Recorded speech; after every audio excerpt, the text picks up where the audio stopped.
Hello readers, let's talk about the idea of genre in fiction. Genres are types of stories that share similar themes, styles, or subject matter. So science fiction is a genre, fairy tales are a genre, mysteries are a genre. Each one of these types of stories has certain elements that you gradually come to expect from them. Fantasy stories have magic spells and imaginary creatures. Romance stories have lots of smooching. Mystery stories have a crime and a person who tries to solve it. You can call these tropes, you can call these style elements, but certain genres have certain expectations embedded in them. The more you read of a genre, the more your expectations are shaped for that genre. When a story begins with the phrase, "once upon a time," and ends with, "and they lived happily ever after," you know you're looking at a fairy tale. We all carry with us a unique collection of impressions and expectations. It's your background knowledge, your schema. If you think of your brain as a closet, then schema is the hooks and clothes hangers inside that closet. You can put a new shirt on a clothes hanger, you can hang pants or a skirt on a clothes hanger. But if you wanted to hang up a dress, you might need one of those fabric-covered hangers so it doesn't slip. And if you want to store shoes in your closet, you might need to get a shoe rack or one of those hanging shoe organizers. Just as different clothing items require different, closet infrastructure like hangers or shoe racks, your schema, your background knowledge, informs the sort of literature you know how to read.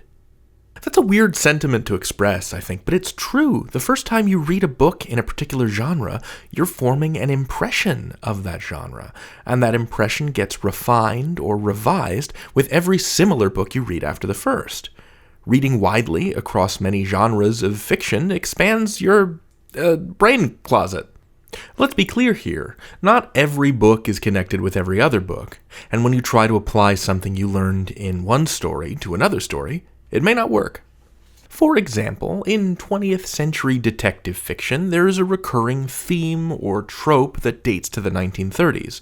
The Butler Did It.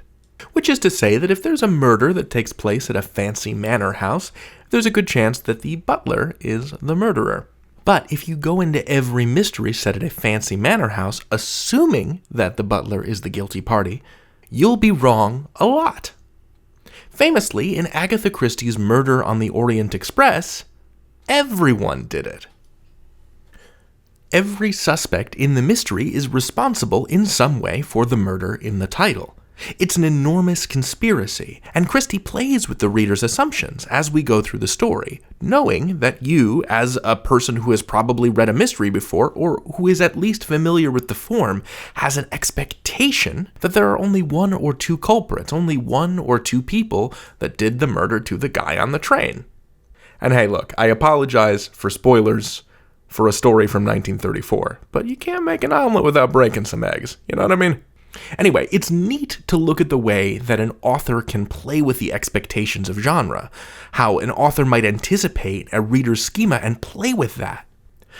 Something that blew my mind when I was in school was the idea that Star Wars was a Western, or at least takes many of its cues from classic pulp Western movies. Let's draw a little Venn diagram. Alright, so over here we've got Star Wars, and over here we've got the Western movie genre. Here are some things that Star Wars has that Westerns don't have. Space wizards like the Jedi and Sith. Magic like the Force or spaceships. Here's something that Western movies have that Star Wars movies don't by and large have. Western movies have horses, they tend to have cowboys, and they tend to take place in settings like the Western United States and Mexico. But here's our overlap.